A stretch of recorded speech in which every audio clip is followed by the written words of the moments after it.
Hello everyone, me and Cubby would like to welcome you to another episode of Nemopack. How are you guys doing today? How's life? Yes, you have encoded the patterns, now you're using it. Very good. We need to start today's episode by upgrading our altar from Astral Sorcery to Iridescent Altar. Ignore the bricks, that was a horrible choice. Did you literally break on me? After like 50 millibuckets? Jerk?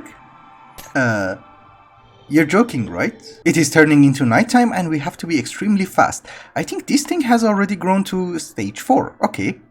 Very good. Homegrown is the best. Yes, I know. Oh, I have to wait for midnight. Okay. Actually, you know what? We can cheat a little bit and just do this. Perfect. Now I can craft my iridescent altar. And that apparently was a challenge. Don't really know why you have to get a challenge for a crafting table, but okay. So we do have the iridescent altar. I have to modify the structure. We have a fully functioning iridescent altar and I want to use it in order to make a few chalices. And as usual we have crafting with a little bit of manual work. Where do I put it? Here? Thank you. Actually it's just 4, I can just put them over there. Okay, as it turns out it was 5, not 4. Ladies and gentlemen, our first chalice. But I also want a second one. Hello. I just made a few more resonating gems and can we have a third one? Oh, I'm missing these. I really don't understand the concept of having a mod which only works during the night. It's not irritating at all. Thank you, we are done. I can go to sleep. So the main reason that I wanted to have a few chalices is that if you put 2 of them next to each other and give them certain types of fluid, you will get certain types of items. For example, we give this one water, and I just need 1 bucket of lava. Okay, that will give us cobblestone, stone, and hopefully one day obsidian. Are you? It's relatively fast, I shouldn't complain. Yes, we do get obsidian. It's not a crazy amount, but it will work. We need to test some of the explosives in this game, and therefore me and Cubby have decided to come to a very safe place away from our base, into a village. This is a gunpowder barrel from Immersive Engineering. We run. Very good. Very good. I'm assuming this one is self-explanatory. It does work. Some of you might think this is cruel, but it's in the name of science. Would you like to flick the lever? Have fun.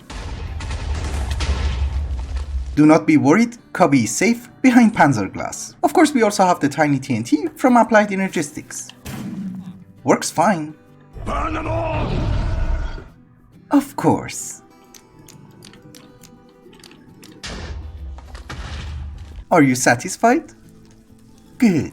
Very good. Of course, the whole point of doing the scientific experiment was to determine what kind of explosive should we use in order to get quantum entangled singularities. And I think based on the results, we are going to go with a tiny TNT. Epic. Einstein is going to be so proud. Also, before I forget, in between the episodes, I did work a little bit on our Applied Energistics room. We do have a few interfaces, a few assemblers, so we do have the capacity to auto-craft, and we also have a few CPUs.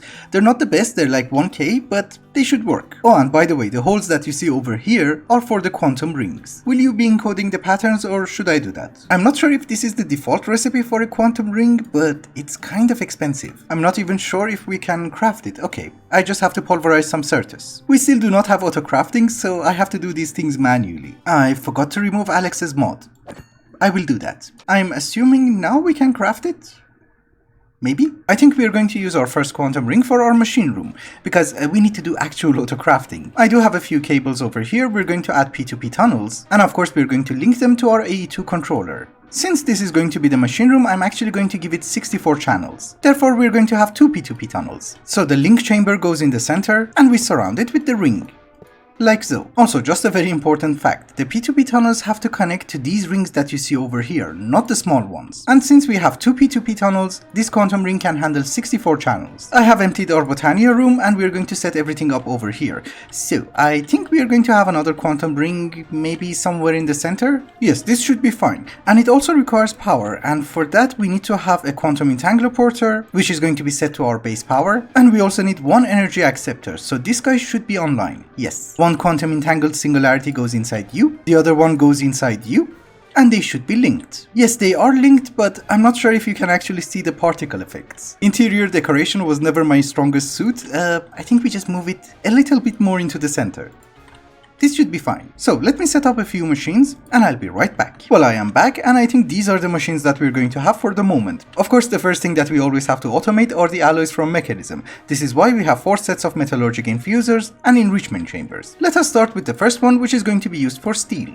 We need an export bus, and we're going to export coal into the enrichment chamber, if it is set the correct way, obviously. If we provide it with power, it's going to convert the coal into enriched carbon, the enriched carbon will go inside the metallurgic infuser, and we just need 2 patterns. One of them is that iron equals enriched iron, and enriched iron equals steel dust, and we just put them inside the interface. That should be fine. Of course, we have the steel dust, we need to cook it. So I do have a smelting factory over here, and we have a pattern for steel ingots. The second metallurgic infuser is going to be used in order to make infused alloys. Basic circuit. So the infuser itself is going to get the patterns, we also need an export bus, and we are exporting redstone. The third set that we have over here is going to enrich everything with diamonds. So we're going to have reinforced alloy and refined obsidian dust. And of course, we're going to have an export bus with diamonds. The final one is going to infuse everything with refined obsidian in order to make atomic alloy. We are going to export refined obsidian, but we're also going to give it a crafting card because this one has to be crafted. And in this way the system will know that it has to craft the refined obsidian and put it inside the enrichment chamber. And I should probably eat. The final machine that we have on this row is the osmium compressor, which we need to export osmium into it. Which, if I'm not wrong, it is going to convert refined obsidian dust into the ingot version. Here is your pattern, and this side is already done. On this side I don't have anything super complicated, just some enrichment factories, crushing factories, smelting factories, and a sawing factory,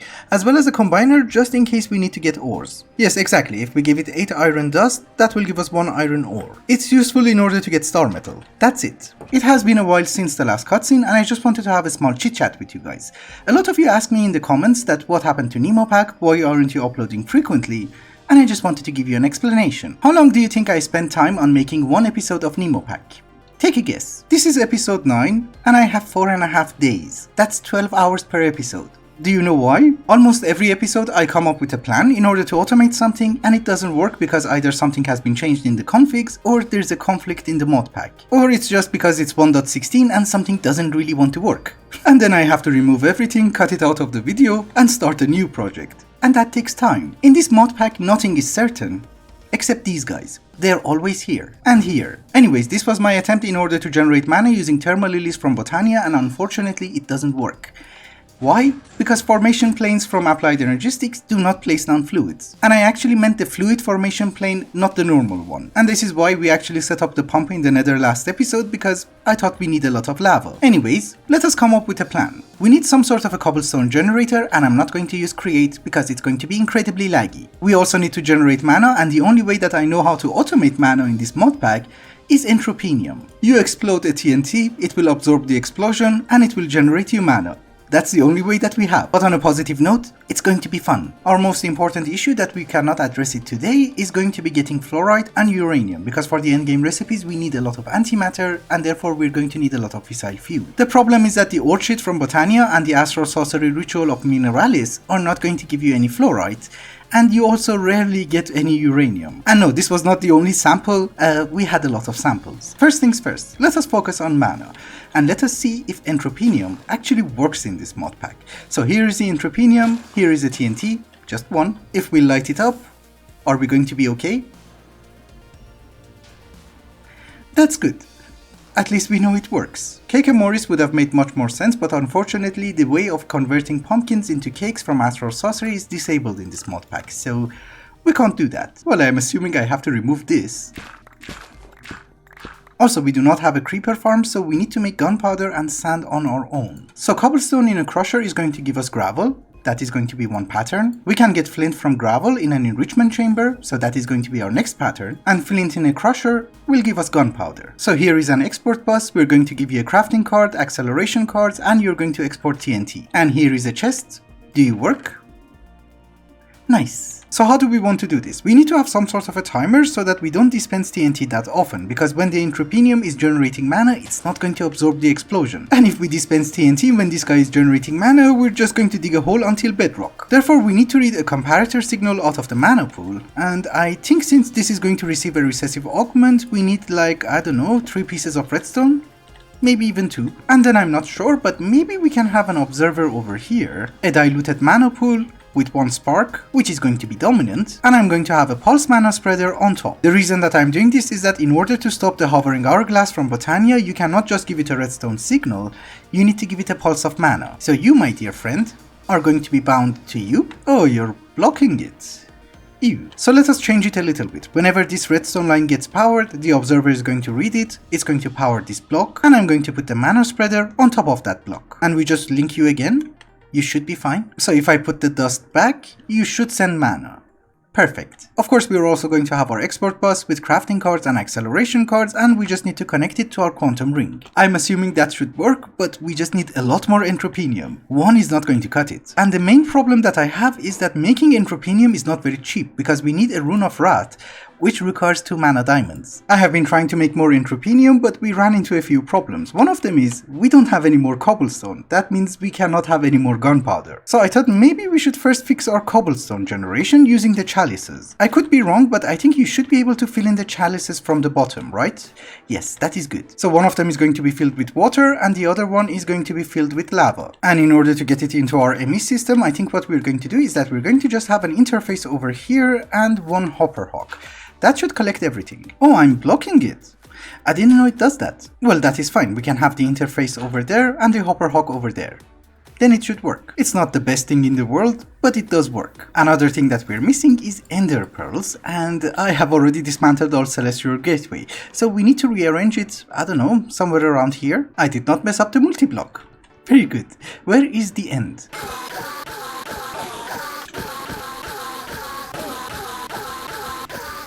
Yes, this should be plenty. My Entropinnyum setup has also been running for a while and everything seems to be fine. So I'm assuming we can just turn you on. I need access to the Elven portal. I think for the moment we can afford 4 or 5 Entropinnyum, but that should be enough. I have crafted up the additional Entropinnyums, we have a total of 6, and I have also upgraded our mana spreaders to Gaia mana spreaders, because we had 2 Gaia spirits left and I was like, yeah, why not? We also don't have access to that many blaze rods, so I think for the moment, this amount of mana pools should be enough. Later on we're going to add to it, because we need a lot of mana. Also, you might notice that this guy is flashing a lot, and this is why we have 2 blocks gap. Cause you know, otherwise this guy is going to send constant pulses, and it's not going to be that good. Anyways, according to the wiki, if you activate a TNT, it will take 4 seconds to explode. This is why our timer is at 5 seconds to avoid, I don't know, uncontrollable explosions. But that is actually creating a problem. Do you know why? Each TNT for us is 9 cobblestone. We're dropping 1 TNT every 5 seconds, that's 9 cobblestone per 5 seconds. And even though I added 2 more chalices, we're not generating that many cobblestone. So instead I'm actually using our digital miner. Instead of gathering ores, I'm just getting cobblestone. And I think what we need to do is that we need to have more digital miners. I did set in the patterns, can we craft one? Oh, you don't know how to make that? And you don't have diamonds. Ew. Well, we have 64 here. I can take those. I thought while we are doing this, let us make 2. Oh, it's already done? That was fast. Actually, you know what? When you want to do something stupid, make sure that it's absolutely stupid. So we're going to go with 4 digital miners. All of these guys are in one chunk, they are fully upgraded, they have power, and one of them has an anchor upgrade, so it will be chunk loaded. Of course, we are going to mine every single ore, and I just remembered I need 1 piece of stone, so that they would also harvest the stone. And the reason that I'm doing it in one chunk is that, well, we will finish one chunk incredibly fast. I was hoping it's going to be faster than this, but okay. And that is only consuming 17,000 RF per tick. That's not that bad. I am incredibly poor, but we are going to have 1 rod of the hell, and I'm going to burn you to death. Oh, you don't burn. Oh, you do. Nice. Enjoy. I should be incredibly careful not to use this in front of Cubby. Well, our stone issue seems to have been solved. I don't think there's any faster way of getting 13,000 cobblestone. I'm really happy. You might also think that the digital miners are going to make our chalices redundant, but that is not true, because these guys are going to give me a little bit of obsidian, and that's all I need. Anyhow, I did notice another giant flaw in our system. If I want to order 100 TNT, we don't have the CPU for it, so we kind of have to upgrade. Yeah, 1k processing power is garbage. We go with 64k. Are you supervising? Is everything okay? Did you die? Do you die when I shift? No. Before we wrap up today's episode, there is one final thing that I want to do, and that is the automation of the Runic altar using applied energistics. In this modpack, we need a lot of runes of mana in order to make the Heart of Diamonds, if I'm not wrong, in order to make the Mana Diamond. Because it is used in the recipe of Terra Steel, and we need Terra Steel for a lot of things, including some of the endgame recipes, and yes, you might notice that we need 4 blocks in order to make 1 ingot. But on a very positive note, we only need like 5 over here and 4 over here, 9 in total, so it's not that bad. So let us go through the basics. We can have an interface over here which goes inside an open crate, like so. And of course we have to flip it so that it will point towards the open crate and puts the items inside. And just as an example, I do have an encoded pattern for the Rune of Fire, so we're going to put it inside the interface. If I order 1 set of Runes of Fire, the system will work. Of course, we are going to have a dispenser with a Wand of the Forest beneath it, and it will automatically finish the craft, but for the moment, I have to manually right-click. That part is super easy, correct? The problem happens when you want more than 1 set. Look what happens. It's already messed up. The interface on the applied energistics system has a config which is called blocking mode, so it will only send 1 recipe at a time. If we activate it and do this one more time, we will still have the same problem, because items do not actually stay in the open crate for long. So what should we do? We need to make sure that we have a buffer between the open crate and the interface, and we would be able to lock that buffer with a redstone signal so that 1 recipe actually goes through every single time, and once the craft is complete, another set will go inside the open crate. In a normal modpack, when you have XNet, when you have extra utilities, that is actually very easy to do, but in this modpack we have none of them. So what is going to be my solution? We are still going to have the interface, but we are also going to have a dropper, and we're going to place it downwards. The dropper is going to face towards an open crate, so it will deposit the items inside the open crate. And this is something that you guys might already know, but when the Runic altar is crafting something and it's receiving mana, it is going to emit a redstone signal of 1, which we can read using a comparator. I am going to read that signal using a redstone link from create, and for the moment I don't really think the frequency matters, so we're just going to put a living rock, and I'm going to have another redstone link which is going to lock the dropper. So we just right click, and this is the receiver. The dropper is not going to drop anything inside the open crate automatically, so we're going to have a hovering hourglass, and let me demonstrate something for you. If I give it 1 sand, it's active every 1 second. And we also should put you on lock mode, which you are. Again, if I want to craft 2 sets of Runes of Fire, see what happens. So far so good, right? And the second set is still inside the dropper. Once we take the first one out, the second one will drop.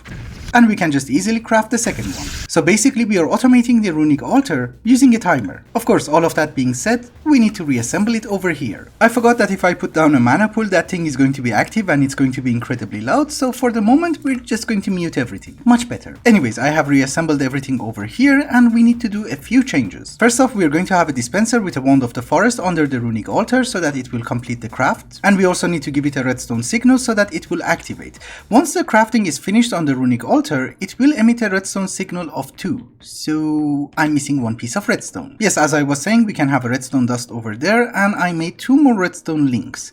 So one can go over there and the other one over here. You will be set to frequency 1. Frequency 1, you shall be a receiver, and I think we are basically done. We just need to finish the collection system. So we are going to use a hopper hawk, and I think I can just put it, I don't know, next to the interface. And we want to set a filter for it so that it does not pick up the living rock. So 1 item frame, 1 living rock. We change the Wand of the Forest to function mode, and we just revert you. Yes, invert you. Sorry. Oh, I forgot the hovering hourglass. And I'm not going to go with 1 second, I think we go with 2 seconds. Just in case. And just for testing purposes, can you craft me 2 sets of Rune of Fire? We don't need that much, but you know, the redstone link does not seem to work, which is perfectly okay. What we can do is that we can just have a hovering hourglass with a 2-second timer. And if I give you your living rock back, it's complete. So it will craft the second one, and it should collect it. Thank you. Of course, as I have mentioned, the main reason that we made this was to make the Rune of Mana. So let us put a recipe for that. Yes, we have a very small issue with the range of the hopper hawk. Well, that is perfectly fine by me. We can have another interface with a hopper hawk. So you should pick it up, right? Yes. So here is the recipe for the Rune of Mana. And we're going to test this one as well. This is already a single craft, so if we want to have multiple ones for testing, we just order, I don't know, 2 of them. And see what happens. I forgot the living rock in the recipe. Damn, it's okay, I can do this one manually. But the principle actually works, I just messed up the pattern. That's it. You're going to pick it up, right? Yes. Yes, this should fix the recipe. We're good. Also, there is always a very stupid mistake that I do, and I have done it again. This mana pool is hooked up to this mana spreader. The mana spreader is emptying its content into this mana pool, and this has a recessive augment, which sends it back here. So it's on a loop. It's a very stupid mistake, and I just don't pay attention where I'm placing down the mana spreaders. That's it. We should be able to fix it really easy. Anyway guys, I think it's also a good time to wrap up the episode. Thank you so much for watching, and I hope you enjoyed it. Till the next one, bye bye.